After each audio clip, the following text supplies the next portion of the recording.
Buenas tardes, nosotros somos el equipo número 3. Está incorporado por Rosa Molina, Ana Vázquez, Antonio Navarrete y su servidora Ángela Quiñones. Nosotros les vamos a comentar sobre el capítulo número 5. Son criterios de clasificación del fracturamiento del subsuelo de secuencias fluvio-lacustres en zonas volcánicas.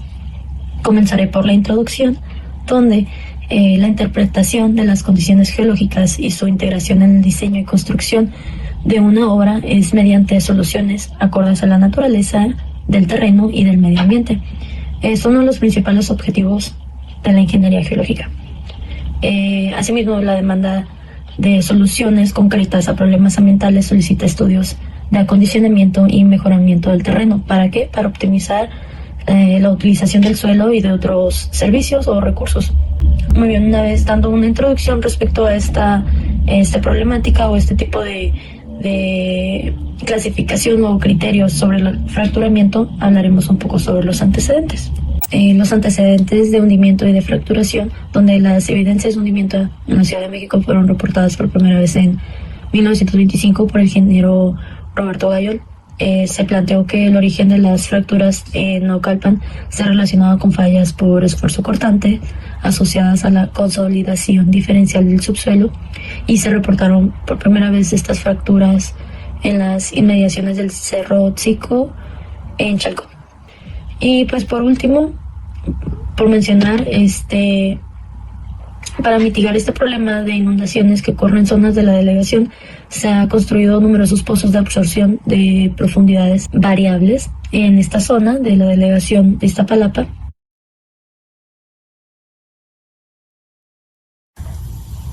El fracturamiento del subsuelo es multifactorial. Cada uno de los factores que se mencionan tienen que ser estudiados más a profundidad por otras disciplinas, que para así poder crear un análisis más profundo que nos puedan dar respuestas más rápidas hacia la mitigación y la problemática que se generan en las infraestructuras de la ciudad y en la calidad de vida de los que habitan en la delegación Ixtapalapa. Dentro de los factores naturales está la subsidencia natural de una cuenca lacustre por la consolidación natural, que es el hundimiento de las cuencas lacustres de los lagos, ¿no?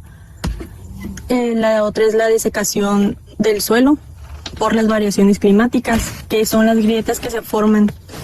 Se forman grietas al momento de que se pierde agua y humedad en tiempos de sequía.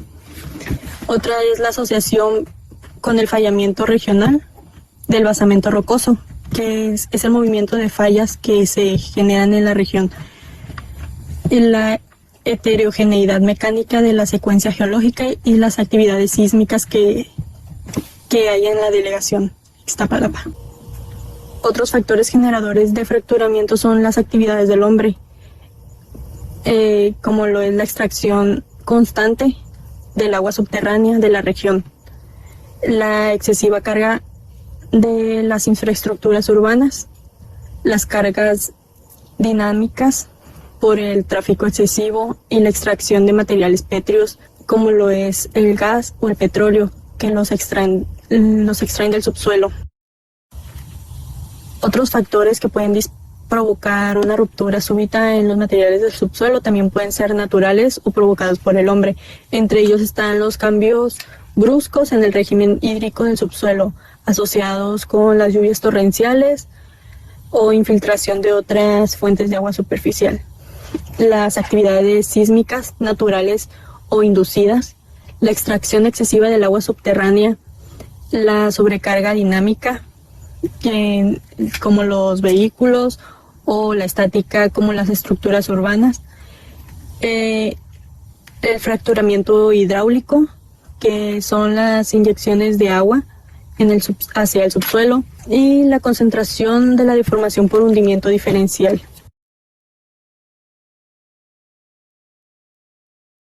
La extracción de agua subterránea en la delegación de Iztapalapa. Es muy común que asociemos el hundimiento y el fracturamiento del subsuelo con la extracción excesiva del agua subterránea, pero esta es una aproximación simplista porque los materiales granulares que no están unidos, estos tienden a fracturarse cuando se incrementa el esfuerzo efectivo, por lo cual es necesario que consideremos dos aspectos fundamentales del subsuelo de la Ciudad de México, así como de otras de nuestro país. La primera sería el medio geológico en el subsuelo. Esto sería sobre todo en las zonas volcánicas, que lejos de tener esa estructura granular homogénea en la que efectivamente la carga se transmite a la fase sólida, se disminuye la presión de poro. Tal vez se puede considerar así en grandes extensiones de terreno limo-arenosas.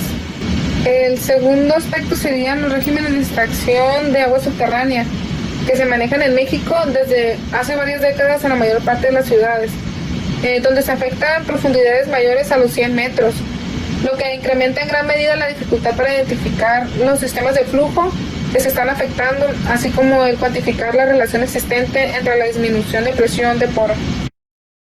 Actualmente se está iniciando la integración y depuración de los datos hidrogeológicos en el sistema de información digital de la delegación de Iztapalapa. La base de datos sobre la hidrogeología de esta delegación cuenta con la información de 200 pozos de extracción de agua. Esta información fue recabada por el sistema de aguas de la Ciudad de México.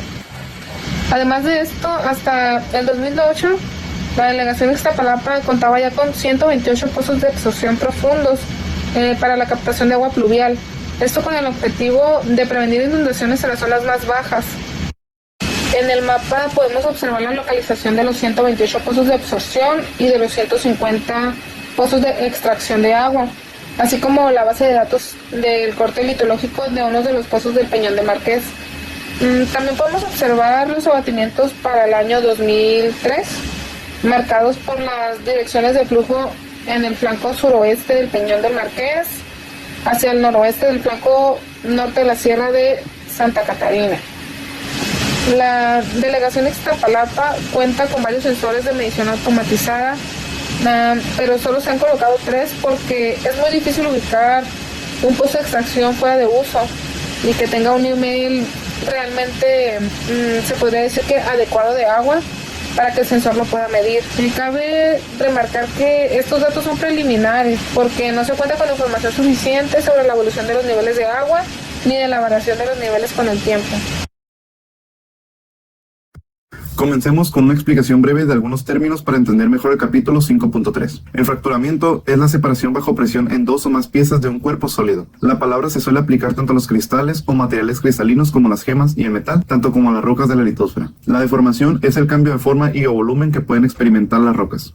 Y las secuencias es la sucesión temporal de cabalgamientos en los que su orden de aparición es tal que los nuevos cabalgamientos se originan siempre en el bloque cabalgado o inferior. El caso de estudio de fracturamiento en San Lorenzo Tezonco ha sido ampliamente documentado debido a que se han reportado varios movimientos y rupturas constantemente en la superficie del terreno, aunque los mayores movimientos tuvieron lugar en julio de 2007 y en junio de 2009.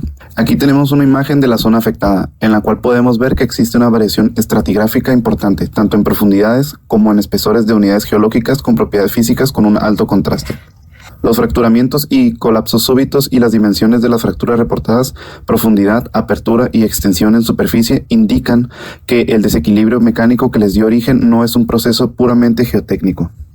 Registro litológico de los pozos de extracción de agua. En la figura 19 podemos notar que las arenas, basaltos y gravas son el predominante en nuestra zona de investigación.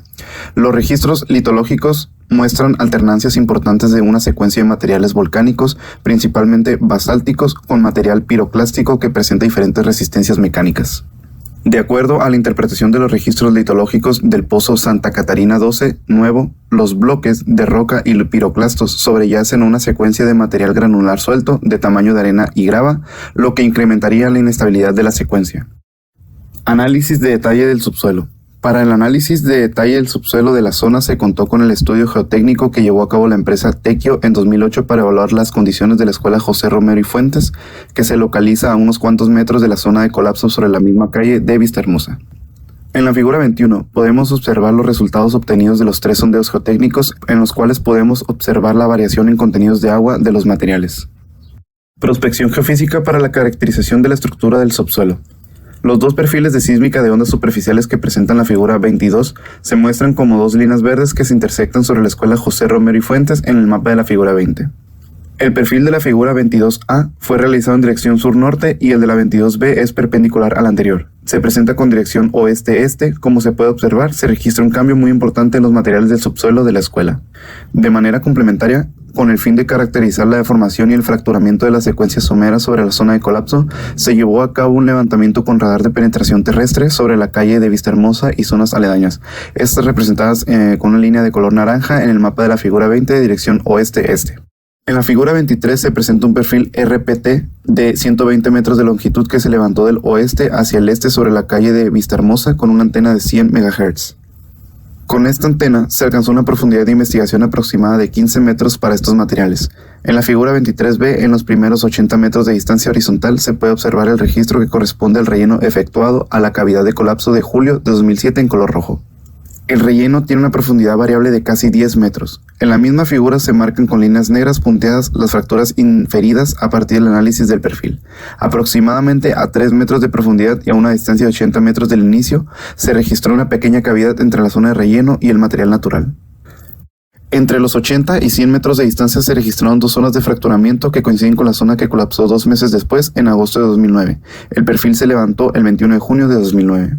De acuerdo con las observaciones de campo y con los resultados de la prospección geofísica, el fracturamiento que afecta a San Lorenzo Tensoco se relaciona con una zona de contacto abrupto que corresponde a una masa importante de piroclastos semisoldados, TOAS, que podría asociarse con el aparato de escoria volcánica que se localiza al suroriente de la zona de estudio.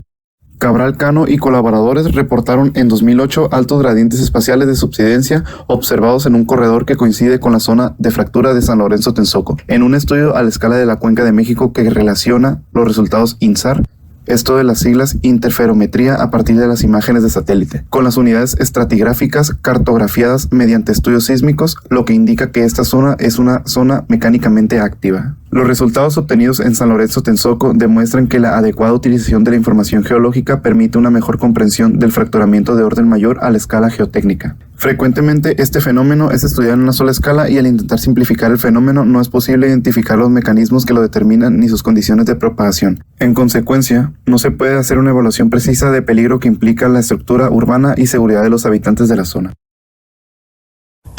Mediante mediciones de campo y de laboratorio, se demostró que las fracturas que Iztapalapa sufre en su subsuelo y en su infraestructura se deben a los mecanismos de subsistencia y de compactación entre los estratos arcillosos, las rocas, los sedimentos y los depósitos piroclásticos.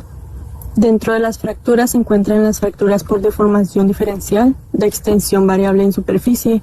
Estas fracturas afectan principalmente la secuencia sedimentaria y la deformación puede ser plástica o por contraste de rigidez en zonas de contacto. También están las fracturas locales en materiales colapsables de materiales no cohesivos. En esta fractura forma socavamientos superficiales y se propagan por zonas de debilidad ya preexistentes. Está también las fracturas de origen intermedio, que afectan secuencias de origen hidrometeorológico. Se originan por la desestabilización mecánica que origina la extracción excesiva de aguas subterráneas en las zonas localizadas. Y por último está la fractura de orden regional que se asocia al fallamiento de basamento rocoso.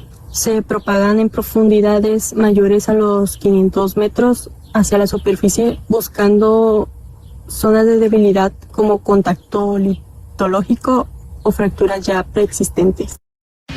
En los últimos años, particularmente a partir del 2007, se han incrementado los reportes por aparición de fracturas en el subsuelo, así como los de agrietamientos en construcciones. Los resultados obtenidos hasta ahora nos demuestran que no existe una sola solución al problema de fracturamiento que podamos aplicar en todos los casos. Las fracturas en Iztapalapa se han formado debido a mecanismos combinados de subsidencia gradual, compactación diferencial entre estratos arcillosos, rocas y otros medios granulares como sedimentos y piroclastos. Las fracturas y discontinuidades preexistentes juegan un papel muy importante en el desarrollo de subsidencia y fracturamiento en las zonas aparentemente que no están afectadas. Los eventos ocurridos desde julio del 2007 hasta diciembre del 2010 nos muestran qué tanto se han formado nuevas fracturas en zonas donde no se habían reportado anteriormente, como que las fracturas persistentes han renovado su actividad.